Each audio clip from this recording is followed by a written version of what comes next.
Continuación de este primer debate del proyecto de ley orgánica anticorrupción. Nos llegan nuevos proyectos muy valiosos de reforma, tanto al Código Integral Penal. En el uso de la palabra, la asambleísta Lourdes Cuesta, de la provincia de Azuay. Pero es importante recalcar que cada uno de esos proyectos de ley que llegan son analizados minuciosamente. Y en el caso del informe que hoy estamos debatiendo, nos tomamos el tiempo de analizar cada uno de sus proyectos, que tienen por supuesto aportes valiosísimos, con cada una de las normas legales, de los cuerpos legales a los que estos hacen referencia o con los que tienen relación. La lucha contra la corrupción comienza desde nosotros, queridos colegas, en cómo legislamos, en cómo actuamos aquí dentro de la Asamblea Nacional, en si estamos o no estamos cumpliendo una de las labores para las cuales fuimos nombrados, que es la de fiscalizar. Es por esta razón que, conscientes de que es necesario que exista una normativa legal clara que nos permita luchar contra la corrupción, hemos realizado un análisis de cada proyecto, comparándolo con la Constitución, comparándolo con la LOCEP, comparándolo con el Código de la Democracia, que son todos los cuerpos legales que, como digo, de una u otra forma son tocados o afectados por estos proyectos. Claro, el momento que decimos no, esta reforma no puede proceder, nos corremos el riesgo a que nos digan, están solapando la corrupción. Nos corremos el riesgo de que digan, esa comisión no quiere luchar contra la corrupción. Queridos colegas, la lucha contra la corrupción es una obligación que tenemos todos. Y raro sería aquel que diga, no quiero pelear contra esto, voy a seguir tapando, o no voy a dar paso a reformas que sin duda todos queremos que mejoren la imagen de nuestro país, que tan deteriorada se ha visto. Sin embargo, el populismo penal no nos lleva a ningún lado. El endurecer las penas no quiere decir que dejen de cometerse delitos, no solamente contra los que tienen que ver con la administración pública. ¿Acaso en esos países en donde está, por mi parte, la rechazada pena de muerte, ha bajado el índice de delitos? Los análisis que debemos hacer el momento que queremos poner una pena tienen que ser apegados a la norma, tienen que tener un sustento técnico. No porque decimos que queremos luchar contra la corrupción, podemos a nuestro antojo poner penas de 25 años. Recordemos, queridos colegas, que en el Ecuador existe ya la acumulación de penas. Me causó sorpresa, y les voy a ser completamente clara, la intervención del señor fiscal la semana pasada aquí en su rendición de cuentas, en donde prácticamente decía que hay cosas que él no puede hacer porque esta asamblea no le da las herramientas. No, tiene las herramientas, puede investigar, tiene que investigar, tiene que cumplir con su obligación. No es que la asamblea no le permite porque no elabora leyes. Nosotros, como asambleístas, podemos tener leyes maravillosas, con un sustento jurídico, con una redacción maravillosa, que si no tenemos autoridades con voluntad política para aplicarlas, no sirve de nada.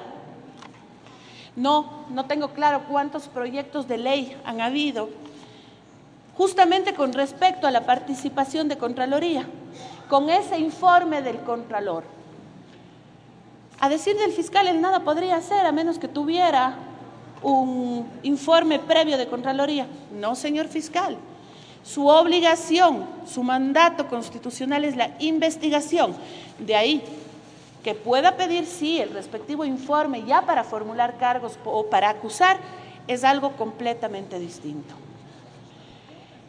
Se ha hablado de que exista, como estamos viendo en la consulta popular, muerte civil para los corruptos. En ese sentido, también han llegado proyectos de ley a la comisión, en donde dicen que no podrán participar en la vida pública del país aquellos que tienen sentencias por delitos contra la administración pública. Sin embargo, la Constitución aún no ha sido modificada al respecto. Mal podemos nosotros aprobar una reforma al Código Integral Penal que atente contra la Constitución. Se habla incluso del derecho de elegir y ser elegido.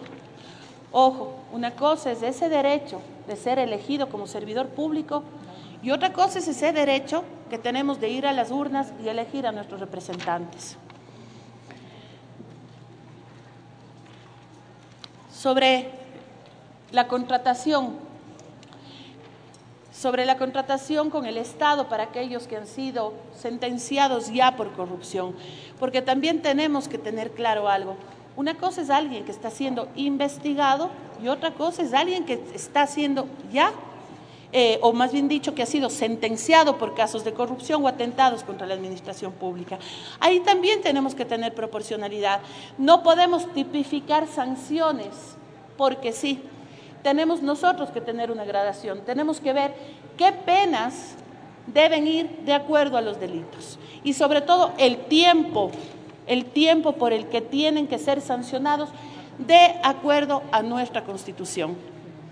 Los proyectos de ley han llegado de las distintas bancadas y han sido tratados de la misma manera, teniendo, como digo, en cuenta qué tipo de delito se trata y cuál es la sanción que se pretende imponer. ¿O acaso porque pongamos 25 años al peculado se terminará con ese delito? Si existe esa garantía, si existe la garantía de que quien comete asociación ilícita y sancionado con 25 años no lo van a cometer más, creo que aquí todos en este pleno vamos a votar favorablemente por esa reforma. Un profesor mío siempre me decía, la ley no cambia la realidad. Por supuesto, ayuda mucho, pero ayuda más la educación que tenemos que dar a nuestros jóvenes.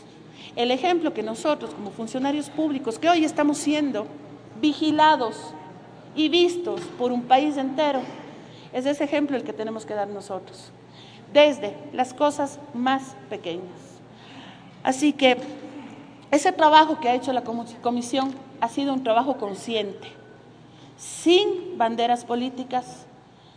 Y yo pido a todos los asambleístas que presentaron proyectos de ley que están siendo tratados en este informe, así como a quienes todavía no han hecho sus aportes, revisar minuciosamente las observaciones que hemos realizado, porque hemos revisado artículo por artículo y hemos comparado con los que se encuentran vigentes tanto del Código Integral Penal, como les decía, de la Constitución, del Código de la Democracia, de la Ley Orgánica de Servicio Público.